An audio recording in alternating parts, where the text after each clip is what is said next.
Hello बच्चों, let's see this question.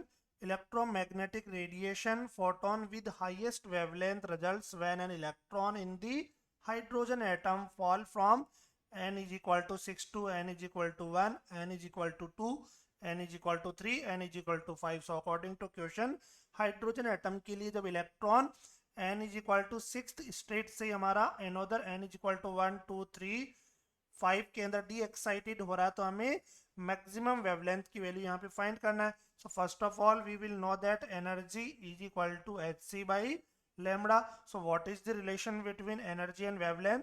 Energy is inversely proportional to the wavelength lambda.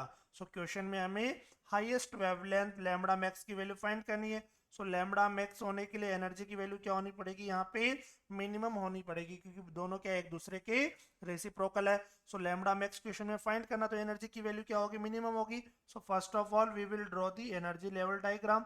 N is equal to 1, n is equal to 2, n is equal to 3, similarly n is equal to 4, n is equal to 5, n is equal to 6 and so on. यहाँ से हमारी states आगे run करेगी. सो देखिए question में हमें बोला गया है ट्रांजिशन हो रहा है हमारा n इज इक्वल टू 6 से first one, n is equal to 6 to n is equal to 1 में ट्रांजिशन हो रहा है. Second n is equal to 6 to n is equal to 2 में ट्रांजिशन हो रहा है. थर्ड वन 6 टू 3 में ट्रांजिशन हो रहा है. एंड फोर्थ में 6 टू 5 में ट्रांजिशन हो रहा है. अगर एनर्जी की बात करूं बच्चे, तो 6 टू 1 में इस ट्रांजिशन के अंदर एनर्जी की वैल्यू क्या होगी? हमारी यहाँ पे एनर्जी की वैल्यू क्या होगी?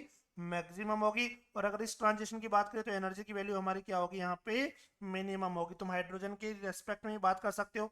हाइड्रोजन के रेस्पेक्ट में अगर मैं हाइड्रोजन एटम की बात करूँ, हाइड्रोजन के रेस्पेक्ट में एनर्जी की वैल्यू कितनी होती है? एन इज इक्वल टू 1 पे माइनस के 13.6, 2 पे माइनस के 3.4, 3 पे माइनस के 1.514 पे माइनस के 0.85. तो देखिए बच्चे यहाँ पे अगर यहाँ पे हम बात करें इन स्टेट्स के अंदर आगे चलते जाएंगे, एनर्जी की वैल्यू क्या हो रही है? अगर इन दोनों की बात करें, एनर्जी की वैल्यू क्या होगी? डिक्रीज होगी. यहाँ पे एनर्जी और डिक्रीज होगी बच्चे, एनर्जी और डिक्रीज होगी. यहाँ पे एनर्जी की वैल्यू और डिक्रीज होगी. तो यहाँ पे 6 टू 5 में एनर्जी की वैल्यू क्या आ रही है? मिनिमम आ रही है. एंड अगर मैं बात करूँ 6 टू 1 के अंदर हमारी एनर्जी की वैल्यू क्या आ रही है? यहाँ पे मैक्सिमम आ रही है. अगर एनर्जी मैक्सिमम है तो लैम्डा की वैल्यू क्या होगी? हमारी यहाँ पे मिनिमम होगी. अगर एनर्जी मिनिमम है तो लैम्डा की वैल्यू क्या होगी? यहाँ पे मैक्सिमम होगी. सो क्वेश्चन में हमसे पूछा गया हाईएस्ट वेवलेंथ, तो हाईएस्ट वेवलेंथ कौन से ट्रांजिशन में हो जाएगी हमारी? For lambda max, for lambda max transition जो हमारा होगा n is equal to 6 to n is equal to किस में हो जाएगा? 5 के अंदर होगा. सो देखिए क्वेश्चन में हमें ऑप्शन ए में गिवन है यहाँ पे n is equal to 1 given है. ऑप्शन बी में n is equal to 2 given है.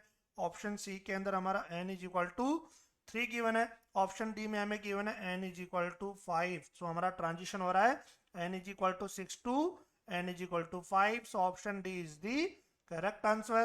I hope you understood it well. Okay, best of luck. Thank you.